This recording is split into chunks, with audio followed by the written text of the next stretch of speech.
نظر میں جو آج کل مسلمانوں کے زوال کے اسباب ہیں ان میں سے ایک سبب فرقہ واریت ہے۔ آپ کی نظر میں فرقہ واریت کی کیا تعریف ہو سکتی ہے اور اس کی کیا وجوہات ہیں اور اس کا سبب کیا ہو سکتا ہے؟ یہ بھی بچے نے جس بات کی طرف توجہ دلائی، ہم کو کفار کا رونا روتے ہیں، یہ بھی بات بالکل برحق ہے کہ دین کی بربادی میں جتنا دخل ہے نا اس فرقہ واریت کا ہے کہ مسلمان گروہ میں بٹ گئے۔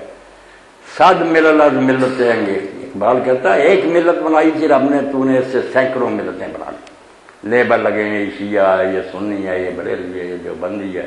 اب آگے ان سنیوں میں بھی کئی گروہ ہیں، حنفی، مالکی، شافعی، اور اس سے آگے بریلوی، دیوبندی، ان کے بھی حیاتی گروہ۔ اور گروہ بننا بھی کوئی بڑی بات نہیں تھی، آپ ناراض نہ، گروہ بننا فطری بات ہے، مگر ان کا آپس میں جھگڑنا، ایک دوسرے کو کافر کہنا، مسجدیں الگ کرنا، سلام کرام، یہ جرم ہے۔ اس کو مخالفت اور نزاع کا سبب بننا یہ غلط ہے، اختلاف فطری ہے۔ مفتی محمد شفیع رحمۃ اللہ علیہ فوت ہو گئے تقی عثمانی کے بعد، بڑی پیاری بات کی انہوں نے کہ جو کہتے ہیں نا اختلاف ختم ہو جائے، وہ چاہتے ہیں کہ یا عقل چھین لی جائے انسانوں سے، سوچنے کا مادہ ختم ہو جائے۔ اگر سوچنا ہے تو ظاہر بات ہے سطح مختلف ذہنوں، کسی ڈاکٹر کے ذہن میں کچھ بات آئے گی، دوسرے کے ذہن میں کچھ، وہ سوچنے دونوں۔ اگر تم کہو نہیں ایک سوچے گا باقی نہیں تو پھر ان سے عقل چھین لو، اور اگر کہیں کہ سوچو مگر رائے کا اظہار نہ کرو، ایمانداری سے جو تم نے سمجھا نا وہ نہ بیان کرو، بس ہاں ہاں کہی جاؤ، یہ دونوں باتیں یا عقل جاتی رہے یا دیانت جاتی رہے، پھر اختلاف ختم ہوگا۔ ورنہ برداشت کرو کہ فکرہ ایک ہی ہے۔ میں نے غنی عثمانی کے غنی کشمیری کے بارے میں بڑا شاعر تھا، مسئلے لکھی زندگی میں مشہور ہوگی۔ تو ایک مسجد میں وہ رات ٹھہرا مگر لوگ نہیں جانتے تھے، کسی نے یار یہ کتاب لکھی، صبح مولوی صاحب درس دے رہے تھے، وہی کتاب پڑھا دے، ایک شعر کی 16 تشریح کی ہوں، سب بنتی تھی، یہ بھی سنتا رہا، بنتی تھی ساری وہ، ایسا عالم تھا۔ مگر بعد میں اس نے رضا میرے کہا کہ مولانا میں آپ کے علم کی داد دیتا ہوں، مگر ان 16 میں سے میرے ذہن میں کوئی ایک مطلب بھی نہیں تھا، میں نے تو 17واں مطلب دیا۔ تو ایک عبارت کے کئی معنی بن سکتے، کوئی بات نہیں، ایک شعر کے کئی استاد تھے۔ اختلاف کو برا نہ مناؤ، مگر اختلاف کو لڑائی کا سبب بنا لینا، مرنے مارنے پر آ جانا، کافر کہنا، سلام کرنا، یہ جرم نہ۔ اگر میری رائے دوسری، میں کہوں ٹھیک میری سمجھ میں بھائی ہے، مگر دوسرا عالم مگر کچھ دوسرا سمجھتا، نہ مجھے وہی آئی ہے نہ وہ کافر ہے، دونوں ایمانداری سے جو سمجھتے ہیں انشاءاللہ جنت میں ہی ہوں گے۔ مگر یہ تنگ نظری جو علماء میں پیدا ہوگی نا، کیا کہ اپنے سوا کسی کو مسلمان نہیں مانتے، کہتے ہیں میری نماز درست ہے باقیوں کی غلط۔ اب میرا جرم یہی ہے کہ میں انٹرنیٹ پر بھی، میاں طاہر نے کل ہی مجھے بتایا کہ ایک شہاب عباسی صاحب ہے، ان کا فون آیا، اس نے کہا یار اس بندے کا میں احسان نہیں اتار سکتا کہ میں نماز نہیں پڑھتا تھا، بائی چانس اس کا بیان آ گیا انٹرنیٹ پر، میں نے اسی وقت پہلا کام یہ کیا کہ نماز شروع کر، ایسا بیان اس نے کیا، میرا ہی ذکر۔ میں کہتا ہوں یار تم روتے ہو ہاتھ باندھ رہے ہیں کہ چھوڑنے ہیں کہ سینے پر ہے، جب تم جانتے ہو علم والے لوگ یہ سب چیزیں جو کتابوں میں ان کا ذکر یا حضور نے کی ہیں یا صحابی نے کی ہیں، کیوں ان کے خلاف ہوتے؟ میں ڈنکے کی چوٹ کہتا ہوں ہر مجلس میں کہ میں کوئی نماز ہاتھ چھوڑ کر پڑھ لیتا ہوں، کوئی ناف کے نیچے باندھ کر پڑھ لیتا ہوں، کوئی سینے پر باندھ، مجھے ذرا بھی کبھی نہیں یہ خیال آیا کہ میری نماز کو ضائع ہے۔ میں جانتا ہوں ان سب کا ثبوت موجود، اور یہ اللہ کے رسول نے بہت اچھا کیا کہ چھلکا جو تھا اس میں اختلاف کو برداشت کیا، یہ چھلکا ہاتھ باندھنے کی چھوڑنے کچھ نہیں، ایک نماز کی روح ہے کہ خشوع اور خضوع اللہ سے تعلق وہ ایک ہی۔ ساری دنیا کے مسلمانوں کی نمازیں کنگال جائیں، بنیادی ڈھانچہ جس کو نماز کہتے ہیں کہ اللہ اکبر، قبلہ رخ، کھڑے ہو کر پڑھنا، اور اس میں سورہ فاتحہ سورت، رکوع کرنا، سیدھے کھڑے ہونا، 2 سجدے کرنے، درمیان میں بیٹھنا، دوسرے سے 2 سجدوں 2 رکعتوں کے بعد بیٹھنا، آخر میں السلام علیکم کہنا، ایک کیا یہ آپ مسجد عمان میں چلے جائیں، وہاں بھی ہمارے دوست ہیں خارجی گروہ کے، وہی قاضی ہیں، وہی سلطان ہیں، عالم ہیں، میری مسجد میں آئے ڈھیروں کتابیں مجھے دے گئے، میں ان سے رابطہ رکھ رہا ہوں، وہ بھی سچے، وہ ایک مرتبہ بھی ہاتھ نہیں اٹھاتے، پہلی مرتبہ بھی نہ باندھتے، وضو کر کے آئے امام کھڑے ہوئے، ساری اسٹیٹ میں وہی نمازیں پڑھاتے، اللہ اکبر زبان سے کہا۔ اب ہم جانتے ہیں کہ ہاتھ اٹھانے صرف سنت ہے، اچھا ہے اٹھا لے، ورنہ نہ اٹھائے، آپ بھی نہ جان بوجھ کر اٹھائے، نماز میں کوئی خلل نہیں۔ اللہ اکبر کہنا ضروری ہے، تکبیر تحریمہ لازم ہے، اس کے بغیر نماز نہیں چاہیے۔ جو جانے نا کہ یہ حصے لازمی ہیں، یہ جو ہے نا یہ سلاد ہے، ہو جائے سلاد تو اچھا ہے، ورنہ خیر ہی خیر ہے۔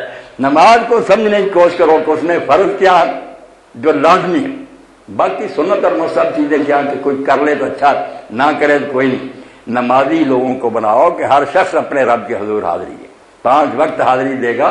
تو جیسے نبی علیہ السلام نے فرمایا کہ کسی کے دروازے پر نہر بہ رہی ہے اور وہ 5 مرتبہ مل کر رہا ہے، محل رہ گی. لوگوں نے کہا تو غفلت کا محل نہیں رہ سکتا جب 5 مرتبہ اللہ کو خدا کو یاد کرے. اس طرح وہ پھر غلط کام کرے گا، 2-4 گھنٹے بعد یاد دہانی ہوگی. چرا ایک مالک ہے جس کے سامنے تو حاضری دے. تو یہ فرقہ بندی جو ہے نا میرے بچے تو نے سچ کا ہمارا بیڑا اس نے غرق کیا. بالکل اقبال غریب چیختا چلاتا رہا کہ کوئی پتہ نہیں کہ کتنے ہماری بیڑیاں انہوں نے ڈبو دی ہیں. فقیہ ہو صوفی ہو ملا کی چیرا ادرا، ان مولویوں اور صوفیوں اور فقیہوں کی نا کم عقلی جس نے لڑا کر ماری. اب سارے اٹھتے ہیں مجھے کافر کہتے ہیں. میں کہتا یار بلے شاہ اسی لیے کیا گیا بولے آ تینوں کافر آخ لے تو آہو آہو. یہ بیچارے اس قابل ہی ہے، اپنے سوا کسی کا پڑھنا نہیں، پڑھیں تو پتہ لگے کہ وہ بھی بے بنیاد نہیں. آپ یقین جانے یہ جتنے مسلم گروہ میرے پاس آیا کریں، میں بتاؤں گا کہ نہ شیعہ ہوا میں کھڑے ہیں، نہ بریلوی نہ سنی، سب کی بنیادیں بہت مضبوط. اتنے دلائل ہیں ان کے پاس کہ ان کو ہلا نہیں سکتے. ہم جو مرضی مسئلے کے اختیار کریں، ہمیں سمجھ آئی کہ یہ زیادہ بہتر ہے بالکل. مگر آپ یہ نہ کہ یہ سارے جھوٹے چل رہے ہیں، بڑے بڑے علماء ہیں، تہجد گزار ہیں، حاجی نمازی ہیں، ایسے ہیں کہ ان کی بات دیکھ کر کون کہہ سکتا ہے یہ دوزخ گزار ہے؟ نہیں، بس کتابوں میں سب کچھ آ گیا. شیعوں نے بیچاروں نے وہ پڑھ لیا، سنیوں نے دوسرا پڑھ. رپورٹر جو تھے نا، آج ہی آپ دیکھتے ہیں کہ میڈیا والے جو ہیں کوئی اطلاع دے رہا. اب لوگ کیا کریں؟ اسی طرح 1400 سال میں اطلاع دینے والوں نے لوگوں کو پھنسا دیا. کسی کو کافر نہ کہنا، کوئی ناراض ہو، جو کتاب کوئی غریب پڑھے گا اس پر اعتبار کرے. وعلیکم السلام ورحمۃ اللہ.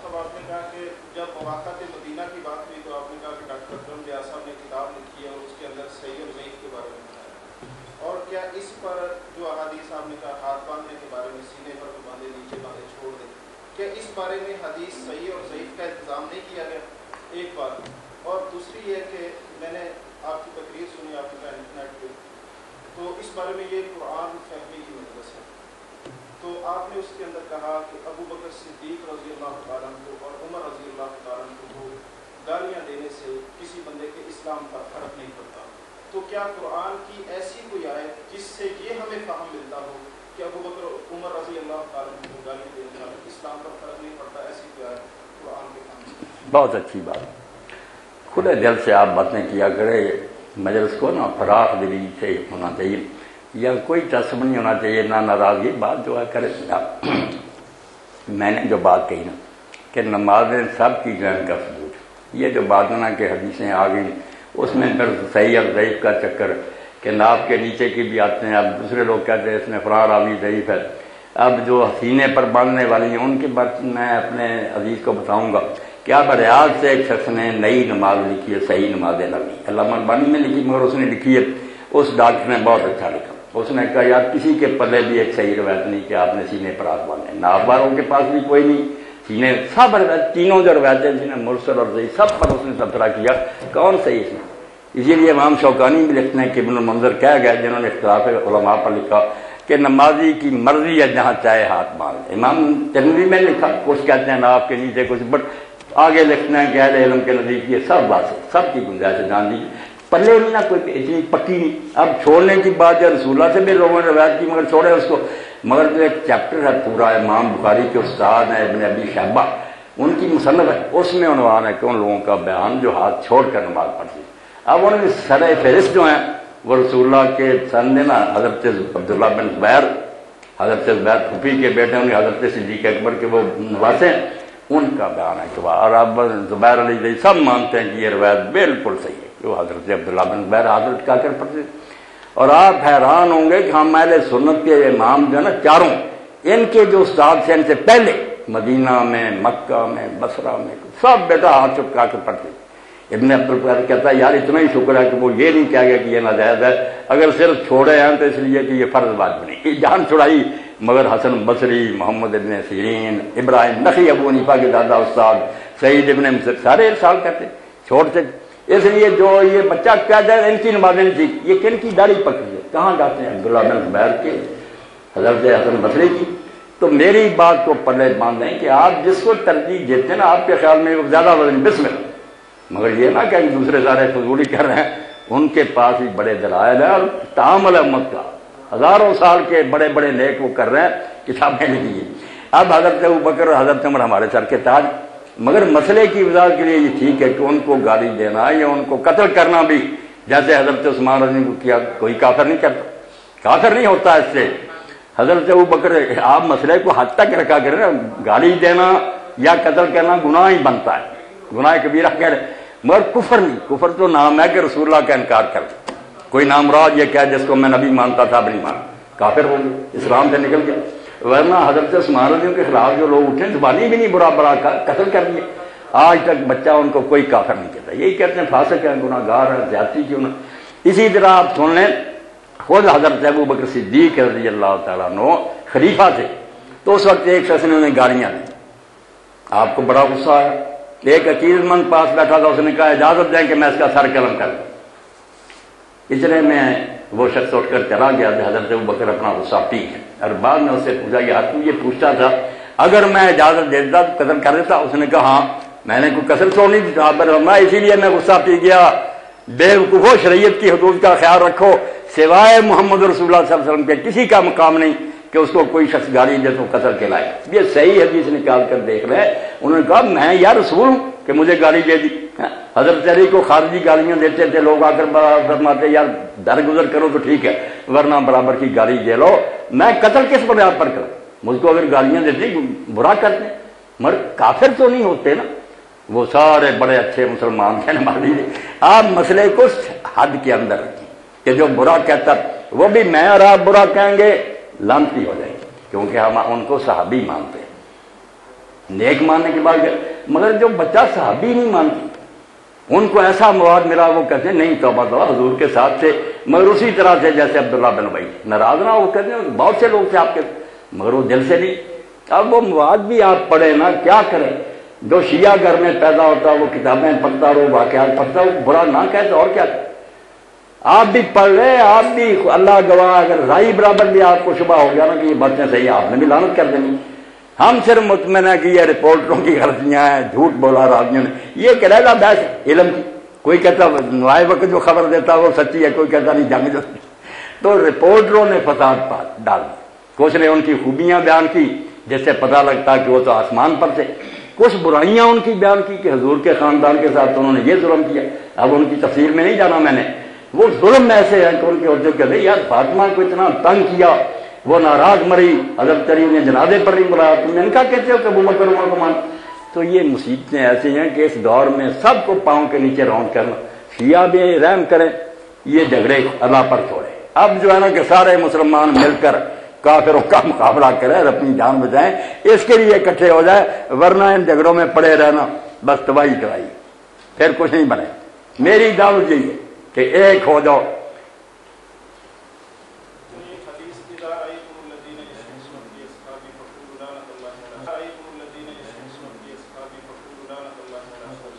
یہ بھی نہیں نا صحیح بیٹا، آپ آئے دکھائیں گے کہ سلسلۃ الاحادیث الضعیفہ والموضوعہ، علامہ البانی صاحب خود مانتے کہ یہ ساری ترمذی میں نکال کر دیکھ لیں کوئی نہیں صحیح۔ اسی لیے حضرت عثمان رضی کے بارے میں ترمذی میں آتا، کئی لوگ سناتے ہیں کہ حضور نے جنازہ نہ پڑھا، تو لوگوں نے کہا یا رسول اللہ آپ نے تو کسی کا جنازہ پڑھنے سے انکار نہیں کیا، فرمایا اس لیے نہیں پڑھا کہ یہ حضرت عثمان سے بغض رکھتا تھا۔ اب وہیں امام ترمذی نے بتایا کہ یہ روایت صحیح نہیں، یہ غیر صحیح روایتوں نے ہمیں بہت نا متاثر بنا دیا، ہم ادھر ہو گیا کہ ادھر ہو گیا۔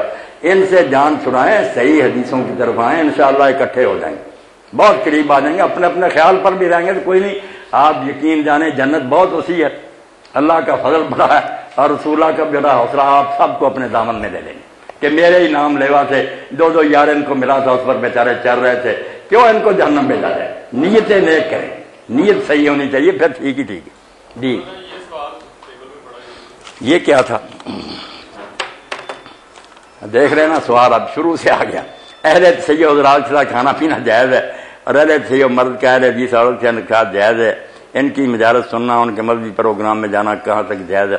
آخری جو بات ہے یہ تو صاف بات ہے کہ جب ہم ان کی باتوں کو نہیں صحیح سمجھے تو کیوں جائیں ان کی مجلسوں میں خواہ مخواہ اپنا ذہن خراب کرنے کے لیے، اور دل خراب نہ جائیں آپ۔ باقی پہلی باتیں جو نا کھانا یہ اہل تشیع تو اہل اسلام ہے، اللہ کے رسول نے خیبر فتح ہونے پر یہودیوں کی دعوت نہیں قبول کی، اس زینب نے زہر بھی ملا دیا اس کھانے میں، مگر حضور نے کھانا کھایا، حالانکہ نبی علیہ السلام کو پتا تھا یہ سودی کاروبار بھی کرتے ہیں، یہ شراب بھی بیچتے ہیں، مگر کہا ہم ان کی غلط ہوگی ان کے لیے، میری تو دعوت کر رہے ہیں، تو اس لیے کھانے پر آپ نہ سوچا کریں۔ میں آپ کو یہ دین کی بات بتا لوں، آپ چین جائیں، ملائیشیا جائیں، یورپ جائیں، سوائے گوشت کے نا آپ سب کھانے کھا سکتے ہیں۔ ہندو پکائے، میرے سامنے عیسائی پکائے، اپنے برتن میں پکائے، اس میں شراب اور بری چیز نہ ملائے، دین کے مطابق حلال کھانا ہو میں کھاؤں۔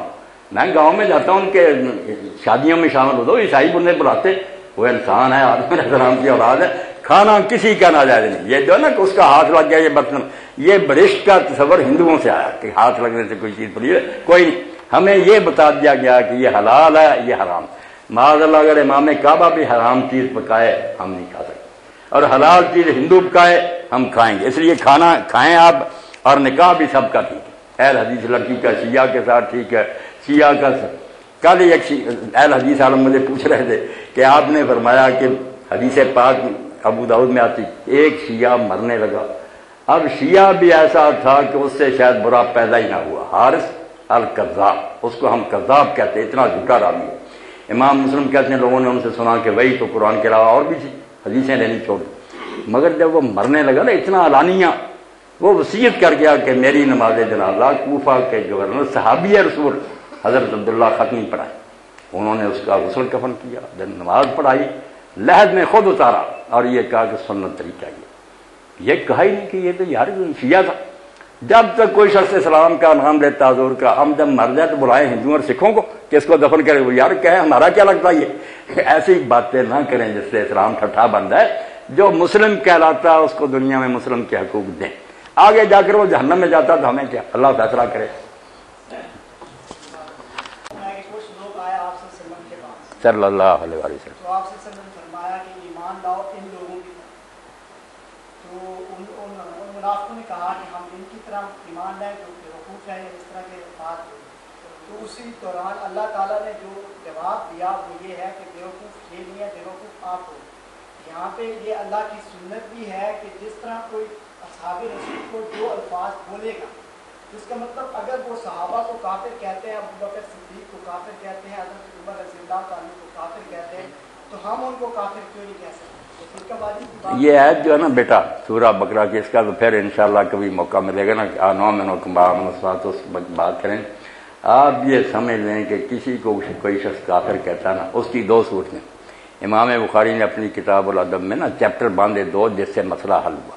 ایک طرف تو آتا ہے کہ جو کسی کو کافر کہے اگر وہ کافر نہیں تو کہنے والا کافر ہو گیا، دوسری طرف آتا ہے کہ صحابہ رسول نے ایک دوسرے کو منافق کہا۔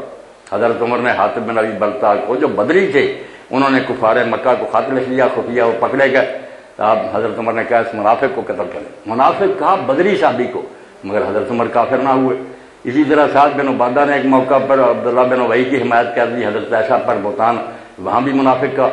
تو امام پھر دوسرا چیپٹر لکھتے ہیں کہ جو تعویل سے کافر کہے گا نا کہ اسے کوئی مغالطہ لگا ہوا، وہ نہیں کافر ہوگا۔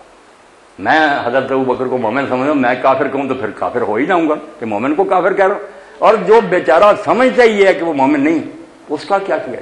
وہ دوسرا باب امام بخاری کا پڑھنا کہ ایک بلا تعویل کافر کہتا ہے، کوئی بہانہ نہیں، خام خواہ ایک کوئی نہ کوئی عذر ہے، بے شک جھوٹا ہے مگر اس کو وہ غلط فہمی ہے، وہ نہیں کافر ہوتا۔